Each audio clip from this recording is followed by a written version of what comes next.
الحمد لله رب العالمين، والصلاة والسلام على رسوله الأمين. أما بعد، أعوذ بالله من الشيطان الرجيم. بسم الله الرحمن الرحيم. يا أيها الذين آمنوا اتقوا الله حق تقاته ولا تموتن إلا وأنتم مسلمون.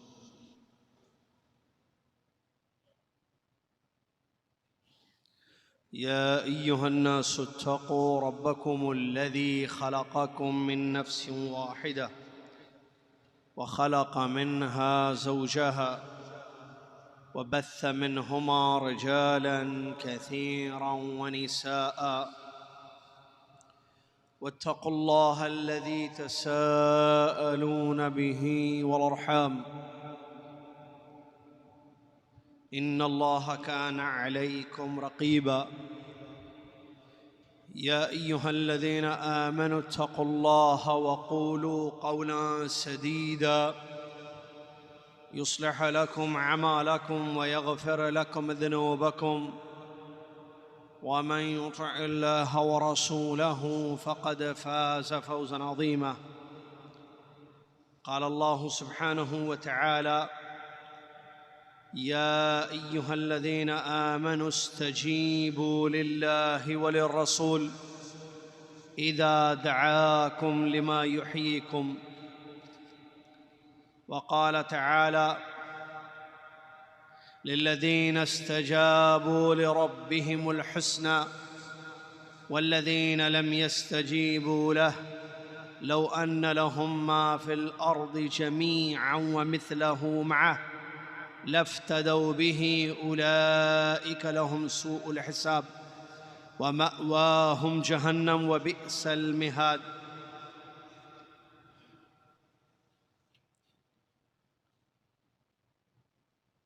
قال رسول الله صلى الله عليه وسلم: نصرت بالصبا وأهلكت عاد بالدبور. متفق عليه. الحديث أو كما قال رسول الله صلی اللہ علیہ وسلم. تمام تعریف، ہر قسم کی بڑائی اور کبریائی، ظاہری و باطنی نعمت اسے ایک اللہ رب العالمین احکم الحاکمین الہ العالمین کے لیے ہے، جو ہم سب کا رب اور خالق ہے، مالک و معبود ہے. بڑی عظیم اس کی شان ہے، اپنے بندوں کی مدد کرتا ہے. جو اس کا ہوا وہ اس کا ہے، جو اس کا نہیں ہوا وہ اس کا نہیں ہے. سبحان اللہ و بحمدہ، سبحان اللہ العظیم. صلاۃ و سلام ہو اللہ کے آخری نبی امام الانبیاء محمد الرسول اللہ صلی اللہ علیہ وسلم کی ذات گرامی پر، کہ جن کی اتباع ہم پر واجب ہے اور اس میں ہر قسم کا خیر ہے، جن کی نافرمانی پر دردناک عذاب ہے. اللہم صلی علی محمد وعلی آل محمد کما صلیت علی ابراہیم وعلی آل ابراہیم انکا حمید مجید. اللہم بارک علی محمد وعلی آل محمد کما بارکت علی ابراہیم وعلی آل ابراہیم انکا حمید مجید. حمد و صلاۃ کے بعد 16 جمادی الآخرہ 1442 ہجری 29 جنوری 2021 عیسوی خطبے کا اردو میں ترجمہ و خلاصہ آپ کی خدمت میں پیش ہے. آج جس موضوع پر خطبہ ہوا ہے وہ ہے اتباع میں ہی پورا خیر ہے. اللہ سے دعا ہے اللہ تعالیٰ خیر اور بھلائی والی بارشوں کو نازل فرمائے، اور اللہ تعالیٰ ہر مصیبت سے ہم سب کو نجات دے. اللہ تعالیٰ ہم سب کو صحت و عافیت کے ساتھ ایمان و عمل کے ساتھ رمضان المبارک کا استقبال کرنے کی توفیق عطا فرمائے۔ آج 16 تاریخ ہے، جمادی الاخرہ کی 14 دن باقی ہیں اس مہینے کے ختم ہونے کو۔ اس کے بعد رجب 1 مہینہ، پھر شعبان، یعنی 2 مہینہ 14 دن، 2.5 مہینہ تقریباً آپ کہہ سکتے ہیں رمضان کی آمد پر ہے۔ اللہ سے دعا ہے اللہ تعالیٰ امت مسلمہ کے لیے خیر کا مہینہ رمضان کو بنائے اور خیر کے ساتھ اس کو پانے والا اور اس میں زیادہ عبادت کرنے والا ہم سب کو بنا دے، آمین یا رب العالمین۔ اتباع میں ہی پورا خیر ہے، مطلب پیارے نبی صلی اللہ علیہ وسلم کی اتباع، اس میں ہر قسم کا خیر موجود ہے۔ اللہ تعالیٰ نے ہم سب کو پیدا کیا اور اللہ تعالیٰ نے ہمارے لیے دین کو نازل کیا۔ قرآن اللہ کا کلام، اللہ کی کتاب اتاری اور ہماری طرف اپنے آخری نبی محمد صلی اللہ علیہ وسلم کی بعثت فرمائی۔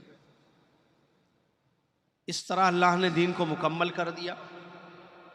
اب قیامت تک یہی دین اللہ کا دین ہے جو اسلام ہے، اور اس دین کو ہمارے نبی صلی اللہ علیہ وسلم نے مکمل پہنچا دیا، بتا دیا۔ اللہ تعالیٰ نے اس بات کا حکم دیا ہے کہ ہم ہمارے نبی محمد صلی اللہ علیہ وسلم کی اتباع کریں، ان کے طریقے پر زندگی گزاریں۔ اللہ کے نبی صلی اللہ علیہ وسلم کی اطاعت اور آپ کی اتباع اللہ کی اطاعت اور اتباع ہے۔ اللہ نے فرمایا ما آتاکم الرسول فخذوہ وما نہاکم عنہ فانتہوا اطیعوا اللہ واطیعوا الرسول۔ جو رسول اللہ صلی اللہ علیہ وسلم تمہیں دیں اس کو لے لو، جس سے روکیں اس سے رک جاؤ۔ اللہ کی اطاعت کرو، اللہ کے رسول صلی اللہ علیہ وسلم کی اطاعت کرو۔ من یطع الرسول فقد اطاع اللہ، جس نے رسول اللہ صلی اللہ علیہ وسلم کی اطاعت کی تو گویا اس نے اللہ کی اطاعت کی۔ اور اس سے دنیا اور آخرت کی سعادت انسان کو ملے گی۔ مثال کے طور پر نبی علیہ السلام کے طریقے پر اگر عبادت ہوگی تو وہ عبادت قبول ہوگی، جیسے نماز، روزہ، زکوٰۃ، عمرہ، حج، زیارت وغیرہ ساری عبادات میں اتباع ہے، معاملات میں بھی اتباع ہے، قول کی بھی اتباع ہے، عمل کی بھی اتباع ہے۔ قول کی اتباع کا مطلب یہ ہے کہ نبی صلی اللہ علیہ وسلم جو حکم دیں، جو فرمائیں، جو اس کا تقاضا ہے وہ پورا کیجیے، آپ یہ اتباع ہوگی۔ جو اتباع کا یہ مطلب نہیں ہے کہ نبی علیہ السلام نے جو فرمایا آپ بھی وہی بولیے، یہ مطلب نہیں ہے، بلکہ اس کا جو مقصود ہے وہ پورا کیجیے آپ۔ جیسے نبی علیہ السلام نے فرمایا صلو کما رأیتمونی اصلی، ویسے نماز پڑھو جیسے تم نے مجھ کو نماز پڑھتے ہوئے دیکھا ہے۔ اب اس کی اتباع کا مطلب کیا ہے؟ یہ حدیث آپ یاد کر کے پڑھتے جائیے روزانہ صبح شام؟ نہیں، آپ بھی بولیے صلو کما رأیتمونی اصلی نہیں۔ اتباع کا مطلب اس کا تقاضا کیا ہے کہ آپ اپنی نماز کو نبی صلی اللہ علیہ وسلم کے طریقے سے کریں، جیسے انہوں نے قیام کیا، رکوع فرمایا، سجدے کیے، آپ ایسا قیام کیجئے، رکوع کیجئے، سجدے کیجئے۔ آپ نے فرمایا تم میں سے کوئی کچھ کھائے یا پیے تو دائیں ہاتھ کا استعمال کرے، جس کا مطلب یہ ہے کہ آپ کو کبھی کوئی چیز کھانی ہو یا پینی ہو تو آپ دائیں ہاتھ کا استعمال کریں۔ یا قول کی اتباع ہوئی۔ فعل کی اتباع کیا ہے؟ نبی صلی اللہ علیہ وسلم نے خود کیا ہے۔ ایک تو فرامین ہے، ایک اعمال ہیں، افعال ہیں، جیسے وضو کیا۔ عثمان رضی اللہ عنہ کی حدیث میں موجود ہے، عثمان رضی اللہ عنہ نے ایک مرتبہ لوگوں کو وضو کر کے دکھایا، اپنے ساتھیوں کو، ہے نا، اور اس کے بعد کیا فرمایا؟ میں نے رسول اللہ صلی اللہ علیہ وسلم کو اسی طریقے سے وضو کرتے ہوئے دیکھا ہے۔ تو اس میں اتباع کیا ہے کہ نبی صلی اللہ علیہ وسلم نے جیسے وضو کیا، ہاتھ کیسے دھوئے، کہاں تک دھوئے، کلی، ناک، چہرہ، ہاتھ، سر کا مسا، کان کا مسا، اس کا اس میں اتباع یہ ہے کہ آپ صلی اللہ علیہ وسلم نے جس طریقے سے کیا ہے یہ کام آپ ویسے کیجئے، ہم ویسے کریں، یہ اتباع ہے. تو یہ اتباع واجب ہے. اس کے مخالف کوئی بھی چیز آئے ہم اس کو چھوڑنا، ہمیں اس کو چھوڑنا پڑے گا. نبی صلی اللہ علیہ وسلم کی بات سب سے اوپر، آپ کا فرمان سب سے آگے. سب کی بات چھوڑی جا سکتی ہے، پیارے نبی صلی اللہ علیہ وسلم کی بات نہیں چھوڑی جا سکتی. امام مالک رحمۃ اللہ علیہ کیا فرماتے ہیں؟ جو اماموں سے ایک بڑے عالم گزرے ہیں، امام وقت گزرے ہیں، موطا ان کی کتاب ہے، مشہور ہے. امام مالک نام سنا ہوگا آپ نے. امام مالک رحمۃ اللہ علیہ امام دار الہجرہ بھی کہتے ہیں ان کو. مدینہ میں مسجد نبوی کے مدرس تھے، وہ درس دیتے تھے. امام مالک رحمۃ اللہ علیہ فرماتے ہیں کل یؤخذ ویرد الا صاحب هذا القبر واشار الى قبر رسول اللہ صلی اللہ علیہ وسلم. دنیا میں ہر ایک کی بات قبول بھی کی جا سکتی ہے، چھوڑی بھی جا سکتی ہے. ضروری نہیں ہے قبول کریں آپ کسی کی بات، ضروری نہیں ہے کہ آپ نہ چھوڑیں ان کی بات. دونوں ایکسیپٹ بھی کر سکتے ہیں، ریجیکٹ بھی کر سکتے ہیں، قبول بھی کر سکتے ہیں، رد بھی کر سکتے ہیں، سوائے ان کے. اور اشارہ کیا پیارے نبی صلی اللہ علیہ وسلم کی قبر مبارک کی طرف. ان کی بات لینا واجب، چھوڑنا جائز نہیں ہے، کیونکہ یہ اللہ کا حکم ہے. ان کی بات لینا واجب ہے. یہ جو فرمائے، انہوں نے جو فرمایا، انہوں نے جو کیا، اللہ کا حکم ہے ہمارے لیے کہ ہم ان کی اتباع کریں. اچھا، اتباع میں خیر ہوتا ہے. خیر، آج کے خطبے میں ایک ہی واقعہ پیش کیا خطیب صاحب نے، حذیفہ بن یمان رضی اللہ عنہ کا واقعہ جو مختلف روایتوں میں موجود ہے. نبی علیہ الصلوۃ والسلام نے ان کو ایک کام کے لیے بھیجا، نام لے کر ان کو حکم دیا، جاؤ حذیفہ خبر لے کر آؤ رضی اللہ عنہ. گئے، خبر لے کر آئے. نبی علیہ الصلوۃ والسلام کی دعائیں ملی، اور جس کا خوف سب کو تھا اس خوف سے حذیفہ بچ گئے رضی اللہ عنہ. اتباع کا فائدہ ان کو ہوا کہ نبی صلی اللہ علیہ وسلم کے حکم پر انہوں نے جو عمل کیا اس کا فائدہ ان کو ہوا. اور اس میں کوئی شک نہیں ہے، ہم میں سے ہر وہ شخص، بلکہ ہم کو سب کو کرنا چاہیے، ہم اگر ہمارے نبی صلی اللہ علیہ وسلم کی اتباع کرتے ہیں اعمال قبول ہوں گے. معاملات دیکھیں، احکام دو قسم کے ہیں نا، عبادات، معاملات. عبادات قبول ہوں گی اتباع سے. آپ کی نماز اگر نبی صلی اللہ علیہ وسلم کی نماز کی طریقے سے ہے قبول، روزہ، عمرہ، حج وغیرہ وغیرہ. معاملات آپ کا کاروبار، شادی بیاہ، لین دین، مسائل، معاملات، وراثت وغیرہ، وضاعت، جو بھی معاملات اگر شریعت محمدیہ کے مطابق ہیں، نبی صلی اللہ علیہ وسلم کی طریقے پر ہیں، اتباع، تو اس میں خیر ہی خیر ہوگا. انسان خیر چاہتا ہے، دنیا کا خیر، آخرت کا خیر. بھئی اگر آپ کو دیکھیں، ربنا آتنا فی الدنیا حسنہ وفی الآخرۃ حسنہ، یہاں بھی حسنہ، نیکی چاہیے، بھلائی چاہیے، خیر چاہیے، وہاں بھی خیر چاہیے. جس کو دنیا میں خیر مل گیا وہ کامیاب ہے. جس کو آخرت میں خیر مل گیا، جس کی دنیا سنور گئی، سعادت مندی ملی، اس سے بڑھ کر خوش نصیب کون ہو سکتا ہے؟ ہم یہی تو چاہتے ہیں، اسی لیے تو دوڑ دھوپ ہے، اسی لیے تو محنت ہے، اسی لیے تو افکار ہے، اسی لیے تو سوچ ہے، میٹنگیں ہیں، پلاننگ ہے، یہ ہے، وہ ہے. انسان چاہتا ہے کہ دنیا اچھی گزرے. صحیح ہے یا غلط ہے؟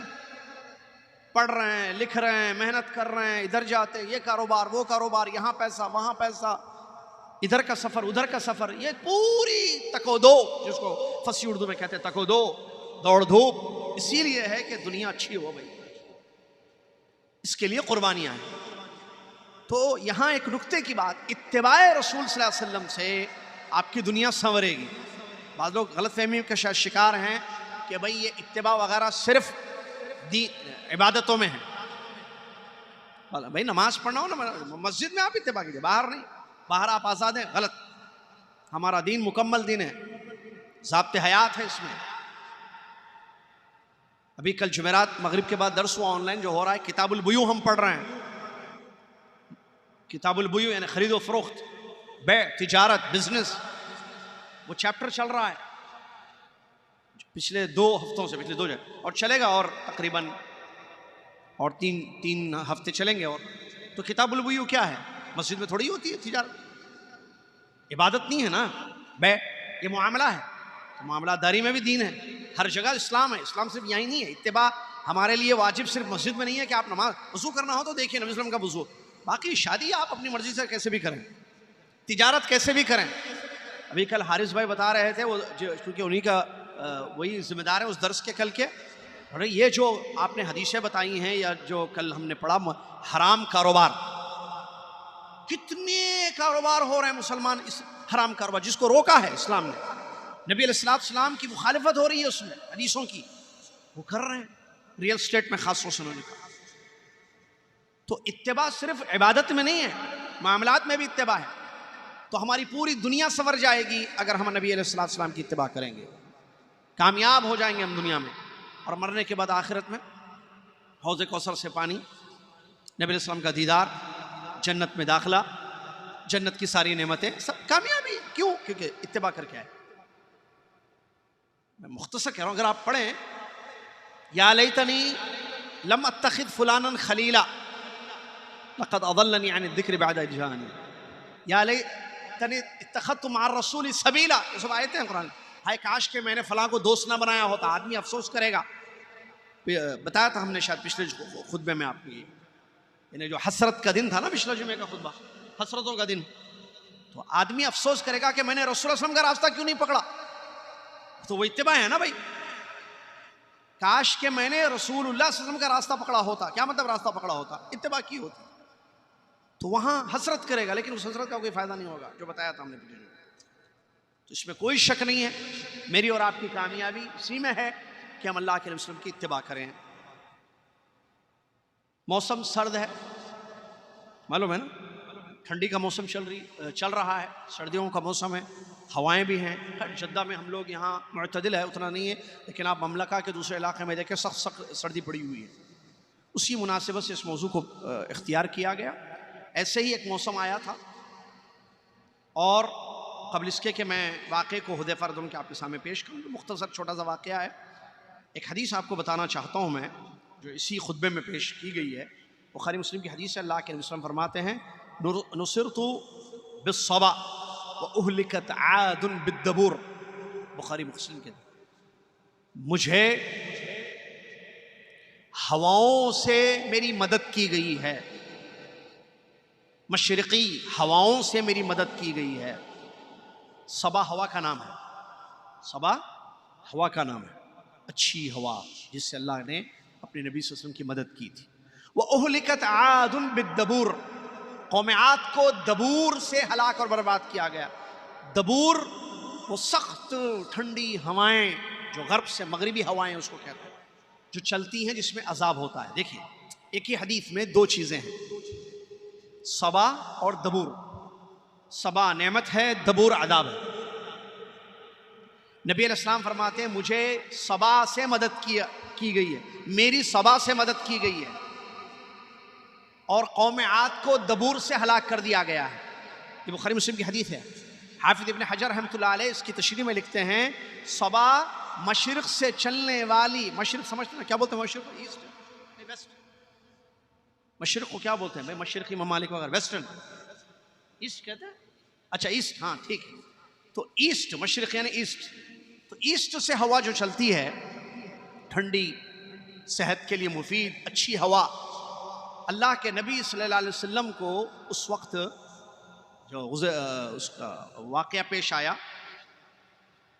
غزوہ احزاب میں، ٹھیک ہے، اللہ کے نبی صلی اللہ علیہ وسلم اور صحابہ کی مدد کی اللہ نے ٹھنڈی ہواؤں کے ذریعے، ٹھیک ہے، مشرقی ہواؤں کے ذریعے۔ صبا والدبور، قوم عاد کو ہلاک اور برباد کر دیا گیا مغربی ہواؤں سے، جو جس ہوا میں عذاب تھا۔ تو ہوا دو قسم کی ہے، رحمت بھی ہو سکتی ہے، عذاب بھی، جیسے بارش آپ جانتے ہیں نعمت بھی ہے اور عذاب بھی ہے۔ حذیفہ رضی اللہ تعالیٰ عنہ فرماتے ہیں، اس سے پہلے راوی اس حدیث کے یزید بن شریک رحمۃ اللہ علیہ ہیں، کہتے ہیں ہم حذیفہ بن یمان رضی اللہ عنہ کے پاس بیٹھے ہوئے تھے، تو ایک آدمی نے کہا اگر میں نبی صلی اللہ علیہ وسلم کے زمانے میں ہوتا، نبی صلی اللہ علیہ وسلم کے ساتھ ہوتا، تو میں آپ کے ساتھ اللہ کے راستے میں لڑتا اور بہت زیادہ نبی صلی اللہ علیہ وسلم کی مدد کرتا۔ تو یہ سن کر حذیفہ رضی اللہ تعالیٰ عنہ فرماتے ہیں انت کنت تفعل ذلك، تم کر سکتے تھے جو تم کہہ رہے ہو؟ تم آرزو کر رہے ہو، تم تمنا کر رہے ہو کہ اگر میں اس وقت ہوتا نبی وسلم کے ساتھ، اس زمانے میں نبی وسلم کے، تو میں نبی وسلم کا ساتھ دیتا، بہت زیادہ مدد کرتا۔ انہوں نے کہا وہ ابلیتو، یعنی بہت زیادہ بے حد آپ کی مدد فرماتا میں، مدد کرتا میں۔ تو حذیفہ رضی اللہ عنہ فرماتے ہیں کیا تم جو کہہ رہے ہو یہ کر پاتے اس وقت جب تم ہوتے؟ اس کے بعد انہوں نے ایک حدیث سنا، ایک واقعہ سنا ہے، وہی واقعہ خطبے میں ہے، غزوہ احزاب کی شب کا واقعہ، جو جنگ ہوئی غزوہ احزاب جس کا ذکر قرآن کی آیتوں میں ملتا ہے ہمیں، مشہور واقعہ ہے۔ قریش نے محاصرہ کر لیا تھا مدینہ منورہ کا اطراف سے، مشرکین مکہ نے، قریش کے مشرکین نے، تاکہ اسلام اور مسلمانوں کا معاملہ ختم کر دیں۔ تو کہتے ہیں کہ اس وقت بڑی یعنی موسم بہت سرد تھا، ٹھنڈی ہوائیں چل رہی تھی، سردی بہت سردی تھی، جس کو کہتے ہیں سخت سردی، شدید سردی تھی۔ تو کہتے ہیں اس رات جو ہے ٹھنڈی ٹھنڈی ہوائیں بھی چل رہی تھی اور سخت سردی کا موسم بھی تھا۔ اللہ کے نبی صلی اللہ علیہ وسلم ہم بیٹھے ہوئے تھے، نبی علیہ السلام نے بیان فرمایا الا رجل یأتینی بخبر القوم، کوئی تم میں سے ایسا ہے جو جا کر قوم کی خبر لے کر آئے، قوم کی مطلب مشرکوں کی، جنہوں نے گھیراؤ کر لیا، محاصرہ جس کو کہتے ہیں، گھیر لیا مدینہ کو اطراف سے تاکہ حلہ بولیں اور وہ کریں، اٹیک کریں۔ تو پیارے نبی صلی اللہ علیہ وسلم اپنے صحابہ سے کہہ رہے ہیں تم میں سے کوئی ہے ایسا جو جا کر ان کی خبر لے کر آئے کہ وہ لوگ کیا پلاننگ کر رہے ہیں، کیا ہے ان کا، کیا تیاریاں ہیں ان کی۔ تو نبی علیہ السلام نے اس کے بعد فرمایا جعلہ اللہ معی یوم القیامہ، یہ کام جو کرے گا میں دعا کرتا ہوں کہ اللہ تعالیٰ اس کو قیامت کے دن میرے ساتھ رکھے۔ تو کہتے ہیں حذیفہ رضی اللہ عنہ سب خاموش رہے، کسی نے کوئی جواب نہیں دیا۔ پھر دوسری مرتبہ نبی علیہ السلام نے اسی بات کو دہرایا، کوئی ہے تم میں سے جو جا کر قوم کی خبر لے کر آئے، مشرکین کی خبر، کہ اللہ تعالیٰ اس کے بدلے اس کو قیامت کے دن میرے ساتھ رکھے گا۔ پھر سب خاموش ہوئے، کسی نے کوئی جواب نہیں دیا۔ تیسری مرتبہ نبی علیہ السلام نے پھر اس بات کو دہرایا، جو آپ کی عادت مبارکہ ہوتی تھی کہ ایک سے زیادہ مرتبہ کہتے ہیں، کوئی ہے تم میں سے جو جا کر قوم کی خبر لے کر آئے کہ قیامت کے دن وہ میرے ساتھ ہوگا۔ کسی نے کوئی جواب نہیں دیا، سب خاموش ہوئے۔ کیوں؟ اس لیے کہ سردی بہت زیادہ تھی، سخت سردی تھی، اور یہ حکم نہیں تھا نبی السلام کا، یاد رکھنا، کوئی ہے جو جا کر لے کر آئے۔ مسئلے کو سمجھنا چاہیے، یہ صحابہ تھے تمام رضی اللہ عنہ اجمعین، آرڈر اگر دے دے اس پر عمل کرتے ہی کرتے، یہ اختیار تھا، کوئی ہے کوئی جا کر لائے گا۔ تو سب خاموش ہیں، سب کو فکر لگی ہوئی تھی کیونکہ موسم بہت، سردی بہت تھی، شدید سردی، اور دیکھیے موسم بھی سرد، ہوائیں بھی سرد، ڈبل۔ تو اللہ کے نبی صلی اللہ علیہ وسلم حذیفہ رضی اللہ عنہ کی طرف دیکھتے ہیں اور کہتے ہیں قم یا حذیفہ فأتنی بخبر القوم، اے حذیفہ اٹھو، جاؤ جا کر قوم کی خبر لے کر آؤ۔ اب یہ حکم مل گئے ہیں۔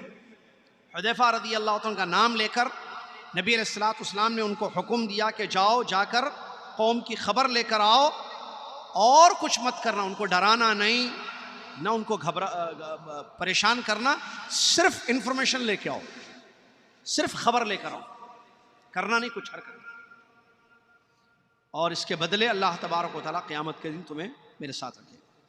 تو حذیفہ رضی اللہ عنہ فرماتے ہیں اب چونکہ حکم مل گیا تھا اذهب فأتنی بخبر القوم، تو میں اٹھ کر گیا، اور سخت سردی ٹھنڈی ہوائیں تھیں، لیکن اللہ کے نبی علیہ السلام کے حکم پر عمل کرتے ہوئے میں اٹھا اور نکلا۔ میں جب نکل کر جا رہا تھا، میں بیٹھا ہوا تھا سخت سردی میں، ہم سب ساتھی بیٹھے ہوئے تھے، لیکن جیسے ہی حکم ملا اور حکم پر اتباع میں نے کیا، دیکھیے فائدہ، اٹھ کر میں چلنے لگا تو مجھے گرمی محسوس ہونے لگی، سبحان اللہ، وہ شدت، وہ سخت سرما کا موسم، سردی جو میں فیل کر رہا تھا جب میں بیٹھا ہوا تھا، اب میں وہ فیل نہیں کر رہا ہوں، اب میں وہ محسوس نہیں کر رہا تھا۔ بلکہ معتدل موسم جیسے ہوتا ہے نارمل، جس میں آدمی سردی میں نہیں ہوتا ہے، ایسے مجھے لگ رہا تھا، اور نہ مجھے سردی ہو رہی تھی نہ میں پریشان تھا۔ میں نکل کر گیا تو میں نے دیکھا کہ ابو سفیان جو اس وقت اسلام نہیں قبول کیے تھے، وہ جو ہے آگ کی طرف ان کی پیٹھ ہے اور لشکر کو تیار کر رہے ہیں، کیونکہ وہ کمانڈر تھے لشکر کے، سردار تھے قوم کے، تو آگ جلا کر بیٹھے ہوئے تھے، پیٹھ ان کی آگ کی طرف تھی اور وہ جو ہے تیاری میں مصروف تھے اس وقت وہ کلمہ نہیں پڑے ہوئے تھے، مسلمان نہیں تھے، بعد میں وہ پتہ ہے آپ کو فتح مکہ کے وقت جو ہے وہ اسلام قبول کیے ہیں۔ تو انہوں نے اچھا ان کے پاس تیر بھی تھا، تیر کمان، حذیفہ رضی اللہ عنہ، تو کہتے ہیں میں نے ارادہ کیا کہ تیر نکالوں اور پیٹھ چونکہ نظر آ رہی ہے ابو سفیان کی، پیٹھ سیدھا نشانہ لگا دوں اور ختم کر دوں، سرداری ختم۔ لیکن مجھے فوراً اللہ کے نبی صلی اللہ علیہ وسلم کی وہ بات یاد آ گئی، کچھ کرنا مت، آپ نے حکم دیا تھا صرف خبر لانے کا، ان کو تکلیف مت دو، کچھ کرو مت، کوئی حرکت مت کرو۔ اگر یہ حکم نہ ملتا نبی صلی اللہ علیہ وسلم کا تو میں تیر جو ہے پھینک دیتا تھا یا نشانہ لگا دیتا تھا۔ تو کہتے ہیں حذیفہ رضی اللہ عنہ، پھر میں آ گیا اور آ کر اللہ کے نبی صلی اللہ علیہ وسلم کو میں نے خبر دی جو میں نے دیکھا، تو اللہ کے نبی علیہ السلام اچھا واپس بھی آ رہے ہیں تب بھی سردی نہیں، وہاں تھے خبر لے رہے تھے تب بھی سردی نہیں محسوس ہو رہی تھی، اور اس طریقے سے اللہ تبارک و تعالیٰ نے نبی علیہ السلام کی دعا سن لی، کیونکہ ایک روایت میں یہ ہے کہ اللہ کے نبی علیہ السلام نے بیان فرمایا، اے اللہ حذیفہ کی، جب وہ نکل کر گئے تو اللہ کے رسول نے دعا کی، اے اللہ حذیفہ کی حفاظت فرما، آگے سے پیچھے سے دائیں سے بائیں سے اوپر سے نیچے سے ہر طرح سے، اے اللہ تو حذیفہ کی رضی اللہ عنہ کی حفاظت فرما۔ تو یہ دعا اللہ تعالیٰ نے قبول کر لی اور وہ محفوظ گئے، سیف آئے، اور حتیٰ کہ جو شدت سردی کی تھی جس کی وجہ سے کوئی اٹھ نہیں پا رہے تھے، کوئی جا کر خبر لانے کے لیے تیار نہیں ہو رہے تھے، وہ شدت بھی انہوں نے محسوس نہیں کیا، واپس آ گئے، اور جب آ کر بیٹھ گئے تو سردی ہونے لگی، جب آ کر بیٹھ گئے خبر دے دی نبی صلی اللہ علیہ وسلم کے پاس تو سردی اور جاڑا ہونے لگا۔ نبی علیہ السلام کے جسم مبارک پر ایک چادر تھی جس کو عبا کہتے ہیں عربی میں، وہ اللہ کے رسول جو ہے اپنے اوپر استعمال کرتے تھے، نمازوں میں بھی اس کو استعمال کرتے تھے۔ تو اللہ کے نبی علیہ السلام جیسا کہ ایک روایت میں ہے، کہتے ہیں کہ اللہ کے نبی صلی اللہ علیہ وسلم حذیفہ رضی اللہ عنہ سے، آ جاؤ حذیفہ تمہیں چونکہ سردی لگ رہی ہے، آ جاؤ میری چادر میں آ جاؤ، تو چادر میں لے لیا، ان کو لپیٹ لیا اللہ کے نبی علیہ السلام نے، اور ایسے ہی وہ آرام کرنے لگے اور اس شدت سے اپنے آپ کو دور انہوں نے کر لیا۔ تو یہ حدیث آج کے خطبے میں پیش کی گئی ہے کہ کس طریقے سے حضرت حذیفہ بن یمان رضی اللہ تعالیٰ عنہ نے نبی علیہ السلام کے حکم پر عمل کیا، اتباع کی، تو ان کو خیر ملا، سردی سے، جاڑے سے اور گھبراہٹ سے یا پریشانی جو تھی اس سے محفوظ ہو گئے، اور یہ خیر ان کو ملا، اور اللہ کے نبی علیہ السلام کے چادر میں جو نبی علیہ السلام نے ان کو لپٹا پکڑ کے رکھا تھا کہ جو ہے ان کی سردی ختم ہو، یہ خیر ان کو ملا۔ اسی طریقے سے دعا ملی نبی علیہ السلام کی کہ قیامت کے دن اللہ تعالیٰ ان کو میرے ساتھ رکھے گا، اور اس کے علاوہ ہر جگہ اللہ حفاظت کر حذیفہ کی، آگے سے پیچھے سے دائیں سے بائیں سے، یہ تمام دعائیں بھی ان کو ملیں۔ اور اسی طریقے سے اس حدیث سے یہ بات بھی ثابت ہوتی ہے کہ حضرت حذیفہ رضی اللہ عنہ کی فضیلت، کہ اتنے صحابہ جو بیٹھے ہوئے تھے ان میں سے ایک کا نام لے کر، حذیفہ رضی اللہ عنہ کا نام لے کر انہی کو چنا نبی علیہ السلام نے، اور نام لے کر کہا، قم یا حذیفہ اذهب فاتنی بخبر القوم، اے حذیفہ اٹھو رضی اللہ عنہ، جاؤ جا کر قوم کی خبر لے کر آؤ۔ اہل علم لکھتے ہیں کہ حذیفہ رضی اللہ عنہ بڑے ذہین تھے، چالاک تھے اور دور اندیش تھے، اسی لیے اللہ کے نبی علیہ السلام نے ان کو چنا اس کام کو انجام دینے کے لیے، اور انہوں نے اس کام کو بخوبی انجام دے دیا اور بہت سارا خیر پا لیا، اور قیامت کے دن بھی ان کو خیر ملے گا۔ اللہ تعالیٰ نے فرمایا جو لوگ اللہ اور اس کے رسول صلی اللہ علیہ وسلم کے حکم پر عمل کرتے ہیں، اللہ تعالیٰ ان کے کسی عمل کو ضائع نہیں کرے گا، چاہے وہ مرد ہوں یا عورتیں ہوں۔ دوسری بات، نبی علیہ السلام کے حکم پر عمل کرنا، نبی علیہ السلام کی اتباع اور اطاعت اللہ کی اتباع اور اطاعت ہے۔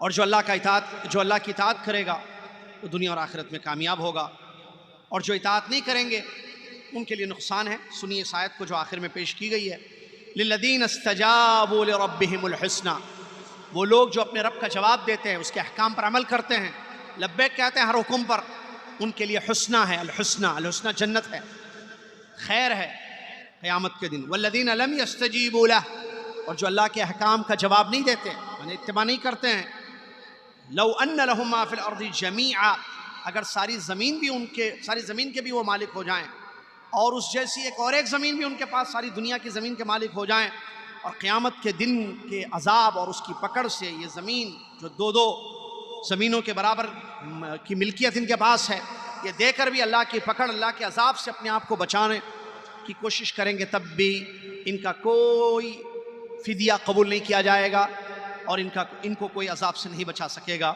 اولئک لہم سوء الحساب، ان کا بڑا برا حساب ہوگا۔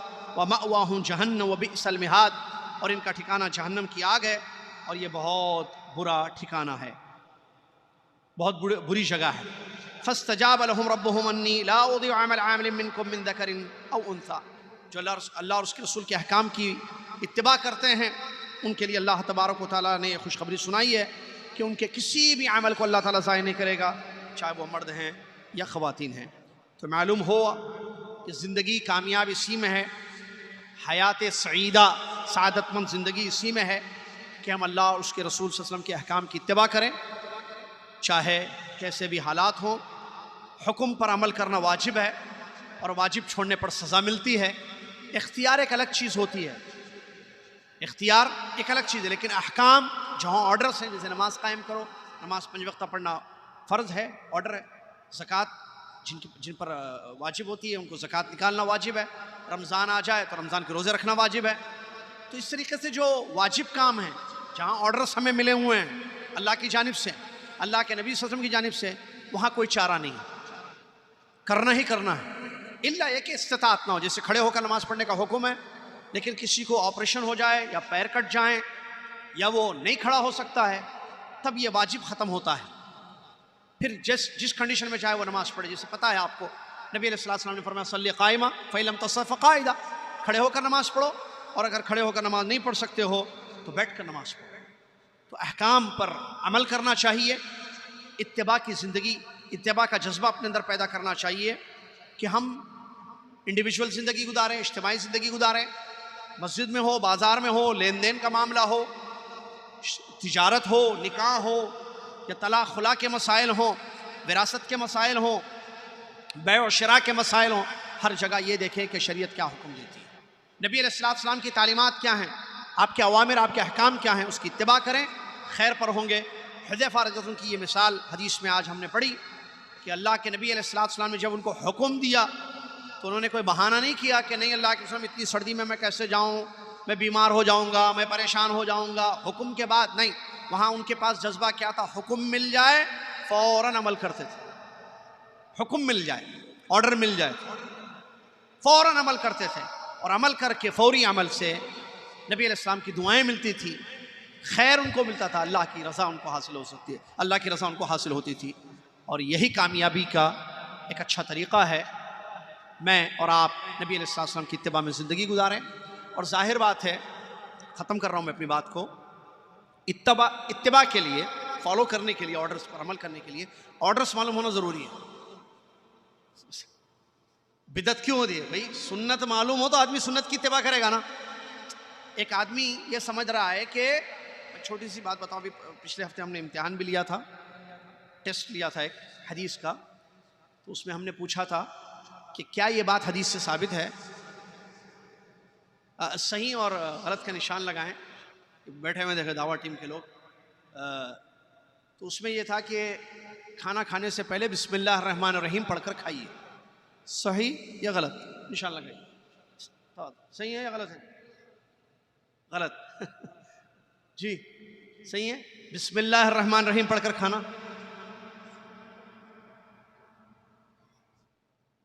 جی پیچھے نہیں، میرا سوال، بسم اللہ الرحمن الرحیم پڑھ کر کھانا سنت ہے، صحیح ہے یا غلط ہے؟ سورہ فاتحہ پڑھ کر کھانا جی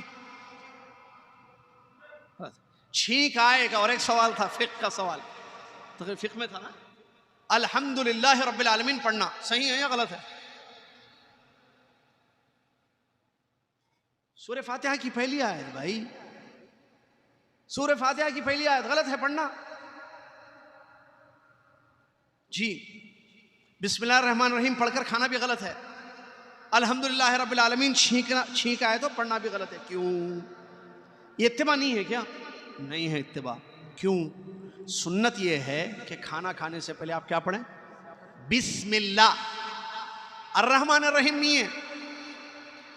اچھی چھینک آئے تو کیا پڑھنا؟ الحمدللہ پڑھنا سنت ہے. رب العالمین پڑھنا ساتھ میں سنت نہیں ہے. تو اتباع یہ ہے کہ میں اور آپ کھانے سے پہلے بسم اللہ پڑھیں. اتباع یہ ہے کہ مجھے اور آپ کو اگر کسی کو چھینک آ جائے تو ہم کیا پڑھیں؟ الحمدللہ پڑھیں. تو پھر جو کھانا کھانے سے پہلے الرحمن الرحیم تو چھوڑیے, سورہ فاتحہ بھی پڑھتے ہیں پورا, ان کے بارے میں کیا کہیں گے؟ پوری سورہ فاتحہ پڑھ کر کھاتے ہیں. کیوں؟ وہ سمجھتے ہیں اتباع ہے. اچھا کیوں؟ کسی نے کہا بھی قرآن پڑھ کر کھانے, قرآن میں کیا ہے؟ قرآن سے برکت ہے. دیکھیں کیسے کانسیپٹ خراب ہوتے ہیں, دیکھیں اتباع سے کیسے انسان محروم ہو جاتا ہے. قرآن شفا ہے یا نہیں ہے؟ قرآن سے برکت ہے؟ اللہ کے کلام میں برکت نہیں ہے؟ بالکل ہے, قرآن برکت ہے پوری. تو میں اگر قرآن کی ایک سورہ جو مجھے یاد ہے, کھانا کھانے سے پہلے, ابھی لنچ کریں گے نا آپ ہم سب جا کے, تو لنچ کرنے سے پہلے چلو ایک کام کرتے ہیں, ہم سورہ فاتحہ پڑھ لیں, کھائیں, برکت ہوگی. نہیں, یہ اتباع نہیں ہے, یہ مخالفت ہے. سورہ فاتحہ جن پر اتری کون ہے وہ؟ پورا قرآن جن پر نازل ہوا کون ہے؟ بتائیے جلدی. محمد صلی اللہ علیہ وسلم. انہوں نے کیا پڑھا تھا کھانے سے پہلے؟ انہوں نے کیا تعلیم دی ہمیں کھانے سے پہلے پڑھنے؟ سورہ فاتحہ نہیں, بسم اللہ. تو اتباع یہ ہے کہ وہ پڑھو, وہ کرو جو انہوں نے پڑھنے کے لیے کہا ہے, جو انہوں نے کرنے کے لیے کہا ہے, جو انہوں نے کیا ہے صلی اللہ علیہ وسلم. یہ ہے اتباع, اسی سے کامیابی ہے. اب یہ کب ہوگا؟ جب آپ کو معلوم ہونا. دیکھیں آنسرز میں بعض لوگوں نے ٹک لگایا صحیح, چھینک آیا الحمدللہ رب العالمین پڑھنا صحیح, نمبر نہیں ملا ان کو. کیوں؟ اس لیے کہ یہ آنسر غلط ہے. یا تو جلدی میں کر دیا, آپ غور نہیں کیے, یا تو آپ نے جو ہے یہ سمجھا کہ ٹھیک ہے الحمدللہ رب العالمین پڑھ سکتے. سو رہے تھے شب, جو آن لائن کی کلاس چل رہی تھی, وہ جب وہ لیسن چل رہا تھا, جب یا یہی ہو سکتا ہے, یا وہ رکھ کے جو ہے چلے گئے اپنے ناشتے وشتے کے لیے. میں بھی ہوں, مطلب ہم کو کیا معلوم ہے نہیں ہے, سن رہے چلے گئے پیچھے اپنا نہا رہے, کھا رہے, پی رہے. اب ہم سمجھ رہے طالب علم بیٹھ کے سن رہا ہے, بھائی سمجھ رہے. تو دیکھیے سنت معلوم ہوگی تو اتباع ہوگی, سنت معلوم نہیں ہوگی تو کیا ہوگی؟ ابتداع. ابتداع معلوم کیا؟ بدعت. سنت معلوم ہوگی تو اتباع ہوگی. اور سنت معلوم ہونا اور سنت کو سمجھنا بھی, ہاں فہم السنہ بھی ہے. علم اور فہم, علم اور فہم. اب فہم کے لیے ایک مثال دے دیتا ہوں, پھر چلتے ہیں فائدے کی. ہم نے ایک سوال کیا تھا حدیث کا, حدیث پڑھائی تھی ہم نے فقہ کی. لیول 1 ختم ہوا, لیول 2 چل رہا ہے. آپ لوگ سب جوائن کیوں نہیں ہوتے بھائی؟ گھر میں 9:30 سے 11 بجے تک چل رہا ہے, یہ ہے, ان سے پوچھئے, لنک یہ بھیج دیں گے آپ کو, آپ اپنا نام لکھائیے. آپ عقیدہ, فقہ اور کیا کہتے ہیں اس کو, حدیث کا کورس چل رہا ہے. بہت سارے لوگ صبح جمعہ کے دن 9:30 بجے گھر میں ہوتے ہیں نا آپ لوگ, میں بھی گھر میں ہوتا ہوں. 11 بجے تک, 9:30 سے 11 بجے تک کوئی کام ہوتا ہے آپ کو؟ آپ 9:30 سے پہلے ناشتہ کر لیجئے, 9:30 بجے گھر میں اپنے بیوی بچوں کے ساتھ لائف آپ جو ہے آپ کی خدمت میں کورس پیش ہوگا, آپ فائدہ اٹھائیے اس سے. ہم نے ایک حدیث پڑھائی تھی, میں نے پڑھائی, یہ بیٹھے ہوئے ہیں بہت سارے لوگ اس میں سے ہیں, وہ فاطمہ وہاں بیٹھے ہیں, یہ خان صاحب یہاں بیٹھے ہیں, وہ امجد اللہ حسینی صاحب وہاں بیٹھے ہیں, یہ سب ہیں, ٹھیک ہے, اور بعض نظر نہیں آ رہے, اور بہت سارے ہیں جن کے میں نہیں جانتا ہوں نام. تو اس میں ایک حدیث ہم نے پڑھی, لا تغضب, غصہ مت کرو, حدیث ہے نبی صلی اللہ علیہ وسلم کی. اچھا, یہ گوگل فارم میں آپشن سوالات ہوئے تھے, ٹک لگانا خالی, صحیح غلط, لکھنا نہیں تھا کچھ بھی, اور سبمٹ کرنا form, Google form, objective type کا سوالات تھے پورے. اب اس میں نے لا تغضب, غصہ مت کرو, آپشنز دیے تھے میں نے. اس حدیث کا کیا مطلب ہے؟ صحیح مطلب پر ٹک لگائیے. نمبر 1, غصے کو آنے سے روک دو, اے. بی, غصہ آئے تو اپنے parts of body per control کرو. سی غصہ آئے تو گالی مت دو اور اعوذ باللہ من الشیطان الرجیم پڑھو. اور ایک بھی شاید کوئی تھا آپشن بول رہا ہوں میں, کچھ تھا بہرحال, اور کسی کو یاد ہے, اور ایک کوئی آپشن تھا بہرحال. اب صحیح حدیث, اس حدیث کا مطلب کیا لا تغضب کا, کہ غصہ آئے نا. تیسرا ایک غصے کو آنے سے روک دو, ہاں میں نے بتا دیا. پہلا آپشن تھا غصے کو آنے سے روک دو, مطلب آنے مت دو غصہ. اب آپ کو حدیث معلوم ہے لا تغضب, اگر آپ نے نہیں سمجھا یہ تو آپ کہیں گے ہاں یہی صحیح ہے, غصے کو آنے نہیں دینا چاہیے, غصہ نہیں کرنا, غصہ حرام, بچپن سے سنے غصہ حرام, غصہ حرام, غصہ حرام, غصے کو آنے مت دیجیے آپ. ٹک کٹ. آپ نے رائٹ کہا, ہم نے کہا رانگ. آپ نے کہا صحیح, ہم نے کہا غلط. آپ نے کہا کیوں, ہم نے کہا اس لیے کہ اس حدیث کا یہ مطلب نہیں ہے جو آپ سمجھ رہے ہیں. اچھا ٹھیک ہے, آپ کے بھائی نے کہا غصہ آئے تو گالی نہیں دینا, گالی حرام ہے اسلام میں, ہاں یہ صحیح ہے, یہ صحیح دکھ رہا, جو دکھتا وہ ہوتا نہیں. اور اعوذ باللہ من الشیطان الرجیم پڑھنا وہ بھی حدیث ہے. کون سی حدیث؟ نبی علیہ السلام نے فرمایا ایک آدمی جو غصے سے لال ہو گیا تھا, لال پوری باڈی اس کی ریڈ ہو گئی تھی غصے سے, جو ہائی لیول کا غصہ ہوتا ہے. نبی علیہ السلام نے فرمایا میں ایک ایسی بات جانتا ہوں, اگر یہ پڑھ لے, یہ جو غصہ فیل کر رہا ہے, اس کو جو غصہ آ گیا پورا غصہ چلا جائے گا. کیا ہے وہ؟ اعوذ باللہ من الشیطان الرجیم. معلوم ہے علاج ہے. تو بعض شاگردوں نے, جنہوں نے وہی ناشتہ کر رہے تھے شاید جب ایکسپلینیشن چل رہی تھی, تو انہوں نے دیکھا کہ یہ صحیح, ہاں گالی نہیں دینا, غصہ ہے تو گالی دیتے, اور اعوذ باللہ من الشیطان الرجیم پڑھ لینا. ہاں لا تغضب کا یہی مطلب ہے. سوال حیدرآباد سے ہوا, حیدرآباد میں جواب دو بولے, جواب کہاں دیے؟ لاس اینجلس میں دیے جواب. کدھر سوال کدھر جواب؟ سوال یہ ہے لا تغضب کا مطلب کیا ہے, علاج نہیں پوچھ رہے آپ سے. اس حدیث کا مطلب کیا ہے؟ اس حدیث کا مطلب یہ ہے کہ غصہ آئے تو اپنے اعضائے جسمانی پر کنٹرول کرو, یہ ہے صحیح مطلب. آنے سے روکو, نہیں روک سکتے آپ, دنیا میں کوئی نہیں روک سکتا. پیشاب آنے سے روک سکتے, نیند آنے سے روک سکتے. لا تغضب کا یہ مطلب نہیں ہے. غصہ فطری شے ہے, آتا سب کو غصہ, دنیا میں کوئی ایسا نہیں ہے جس کو غصہ نہیں آتا. معلوم مطلب حدیث کا؟ نیند سب کو آتی ہے, غصہ سب کو آتا ہے. تو حدیث کا مطلب غصہ آئے تو کنٹرول کرو, یہ مطلب ہے. مطلب غصہ آئے تو کیا کرتا آدمی؟ زبان, ہاتھ, پیر کا استعمال کرتا. غلط, طلاق دے دیتے, بیوی کو قتل کر دیتے, مار دیتے, پیر سے کچھ کر دیتے. یہ آنے کے بعد کرتے, تو آپ کنٹرول کرو, مت کرو یہ کام. وہ مطلب ہے غصے کا لا تغضب کا.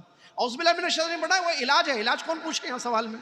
کوئی بولا نا حیدرآباد لاس اینجلس میں, مطلب علاج نہیں پوچھا گیا. آپ سے یہ نہیں پوچھا گیا کہ غصے پر کنٹرول کرنے کا کیا علاج ہے. یہ اگر سوال ہوتا تو آپ اعوذ باللہ من الشیطان الرجیم لکھیے, بالکل صحیح تھا. تو فہم السنہ بہت ضروری ہے چیز. میں بات ختم کر رہا ہوں. اتباع کے لیے دو چیزیں ضروری ہیں. ہم کو سنت معلوم ہونا چاہیے, سنت صحیح کیا ہے کسی بھی چیز میں, طہارت فلاں فلاں, اور اس کو سمجھنا. علم اور فہم آ گیا تو انشاءاللہ اتباع صحیح ہوگی. اللہ تعالیٰ مجھے اور آپ کو اس بات کی توفیق عطا فرمائے کہ ہم سنتوں کا علم حاصل کریں, اللہ کے دین کو جانیں اور سمجھیں, اور اللہ تعالیٰ ہم سب کو متبع بنا دے. اتباع رسول صلی اللہ علیہ وسلم کا جذبہ ہمارے اندر ہو, اور اتباع رسول صلی اللہ علیہ وسلم پر ہماری زندگی ہو, اور اسی پر ہماری موت ہو جائے. آمین. وآخر دعوانا الحمدللہ رب العالمین, والسلام علیکم ورحمۃ اللہ وبرکاتہ. کفارۃ المجلس پڑھ لیجیے. سبحانک اللہم وبحمدک, اشہد ان لا الہ الا انت, استغفرک واتوب الیک.